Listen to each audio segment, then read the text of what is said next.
Bonjour. Pour clôturer cette belle semaine des Trophées Média Club Elle, nous avons la joie et l'honneur d'accueillir la ministre de l'Égalité entre les femmes et les hommes, de la diversité et de l'égalité des chances, Elisabeth Moreno. Bonjour Florence, bonjour à toutes et à tous. Alors Elisabeth, qu'est-ce que vous inspire ce genre d'initiative? Eh bien écoutez, si je suis là, c'est parce que ce genre d'initiative m'inspire énormément justement. Je pense que la question de l'égalité entre les femmes et les hommes est une question qui devrait inspirer toute la société. On pourrait penser, parce que j'entends des gens dire « mais enfin, on n'a plus besoin de parler de ça en 2021. Dans notre pays, les femmes sont les égales des hommes. » Et pourtant, on se rend compte encore que dans toutes les sphères de la société, que ce soit politique, économique, sociétale, les femmes sont toujours laissées en arrière.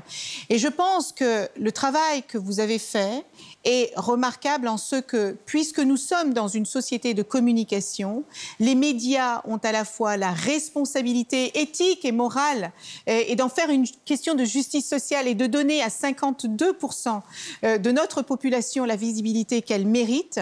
Et puis, elle a aussi une chance, c'est que nous sommes en train de rentrer dans un changement sociétal très important, un changement civilisationnel, et que le fait que les médias s'emparent de cette question pour rendre notre société plus juste et plus égalitaire est remarquable et admirable, et je veux vous en remercier. Merci beaucoup, chère Elisabeth. Alors, en effet, les femmes ne représentent que 20% des personnes citées dans les médias. On a encore 30 à 40% d'experts, 40% quand on a beaucoup de chance, sur France Télévisions notamment. Quels sont, à votre avis, les freins, justement, que rencontrent les femmes? Et ensuite, on verra comment les dépasser. Je pense que les freins que rencontrent les femmes dans les médias sont exactement les mêmes que ceux que nous rencontrons dans notre société très patriarcale, où le sexisme est très prégnant et où il s'immisce dans toutes les sphères de notre vie. Que ce soit à l'école, quand on nous dit qu'on peut faire telle étude ou pas, que ce soit dans le monde du travail, quand on nous dit qu'on peut aspirer à tel métier ou pas, et dans la société de manière générale, de manière culturelle, eh bien, les femmes n'osent pas assez. Et quand bien même elles osent, quand bien même elles font partie des 40% qui disent qu'elles ont confiance en elles, et donc 60% disent qu'elles n'ont pas suffisamment confiance en elles, eh bien, encore là, vous vous rendez compte qu'on ne leur laisse pas leur place, qu'on les diminue, qu'on les humilie parfois. Je pense que vous êtes nombreux et nombreuses à avoir entendu parler de ce reportage d'une journaliste qui dit « Je ne suis pas une salope, je suis une journaliste ». Vous imaginez comment il faut parler de nous pour être entendus, comment nous sommes contraintes de parler de ce que nous sommes et de notre professionnalisme pour être respectés, pour nos compétences et pas pour notre genre. Donc il y a encore énormément de travail à faire. Il faut être courageuse parce que le combat n'est pas terminé. Et je dis volontairement que c'est un combat, même si c'est un terme un peu agressif, parce que, comme le disait Simone de Beauvoir, il suffira d'une crise économique, politique ou religieuse pour que nos droits gagnés de haute lutte reculent.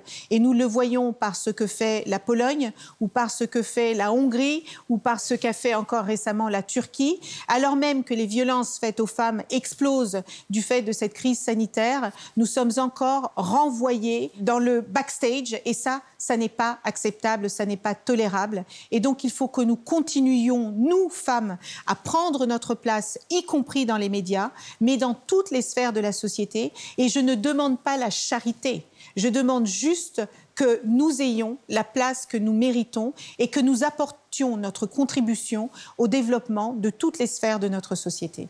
Oui, vive le combat pour l'égalité. Alors justement, dans ce combat, quels sont vos conseils pour dépasser ces freins et pour enfin avoir la place que l'on mérite, bon sang?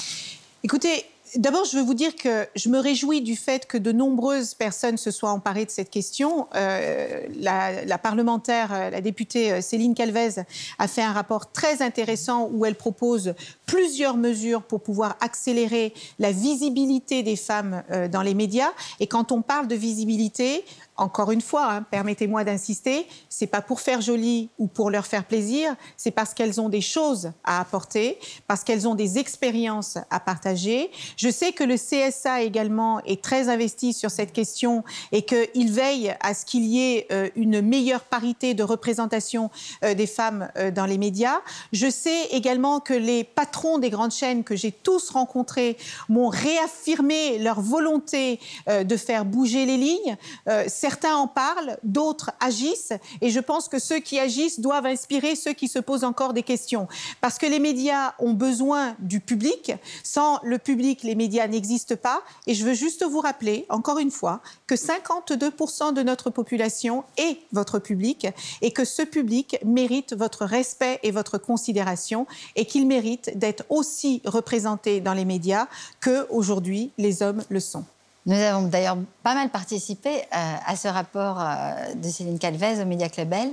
Et j'ai envie de vous dire, vous, Elisabeth Moreno, vous avez été propulsée dans la sphère publique d'un coup. Vous avez vu que ça peut être violent dans les médias, mais malgré ça, vous y êtes allée. Quels sont justement les conseils que vous donnerez aux femmes qui n'osent pas forcément aller sur les plateaux ? Vous avez raison, chère Florence, de préciser que c'est un monde violent et c'est aussi justement pour ça, peut-être, que certaines femmes n'osent pas y aller parce que je le vois dans les différentes études qui sont faites, les femmes sont beaucoup plus chahutées, beaucoup plus critiquées dans le monde des médias que les hommes ne le sont. Et dans toutes les sphères, que ce soit dans les sphères politiques en particulier, mais aussi leurs compétences qui sont remises en question quand ce sont des expertes qui viennent s'exprimer. Elles sont beaucoup plus chahutées dans les réseaux sociaux et par conséquent, ça les freine dans leur enthousiasme à aller partager leur expérience, leur savoir-faire et leurs compétences. Et en même temps, j'ai envie de leur dire qu'elles ont la chance d'avoir la parole. J'ai envie de leur dire qu'elles ont la chance d'être des modèles.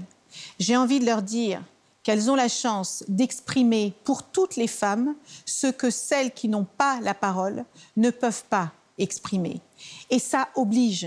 Moi, les médias, ça n'est pas mon métier. La politique, ça n'est pas mon métier. J'ai passé les 30 dernières années de ma vie dans le monde de l'entreprise et je n'ai pas vu cette agressivité que je vois dans le monde des médias, que je vois dans le monde politique, où quoi que vous disiez, quoi que vous pensiez, vous êtes attaqué. Si, à la limite, vous étiez attaqué pour vos idées, si vous étiez dans un combat d'idées, d'informations, je pourrais l'accepter, mais être attaqué pour ce que vous êtes, pour votre genre, pour votre orientation sexuelle, pour votre identité, pour votre culture, pour votre couleur de peau, je trouve que c'est ce qu'il y a de plus inhumain et de plus indigne dans notre société. Et pour autant, est-ce que pour cela il faut se taire? Non. Parce que si nous nous taisions, les haineux auraient gagné. Et que nous ne pouvons pas laisser notre société exclure une partie de sa population juste parce que cette partie de la population a envie d'être ce qu'elle est et qu'elle a envie d'exprimer ce qu'elle a envie d'exprimer. Donc, mesdames, la société bouge, les batailles sont encore importantes, mais il faut que nous réfléchissions à la société que nous avons envie de créer pour nos enfants. Nous avons à réfléchir ensemble à cette société inclusive et égalitaire que nous appelons de nos vœux. Et cette égalité n'arrivera que si nous prenons notre courage à deux mains et que nous poussons les barrières et que nous faisons ce que nous ne sommes pas habitués à faire. Et nous avons des choses à dire, nous avons des choses à raconter. Alors allons-y. Alors continuons à pousser les barrières, à le faire ensemble. Osons, malgré les critiques, malgré le reste. Et soyons solidaires. Et soyons solidaires. Et soyons solidaires. Soyons dans la sororité. Accompagnons-nous, entraidons-nous, tendons la main. Merci. C'est la plus belle des conclusions. Merci. Merci à toutes et à tous qui avaient participé à cette semaine des Trophées Media Club Elle. Merci à notre réalisateur David Montagne. Et à bientôt pour de prochains événements Media Club Elle. Et bravo, bravo pour votre travail. Merci.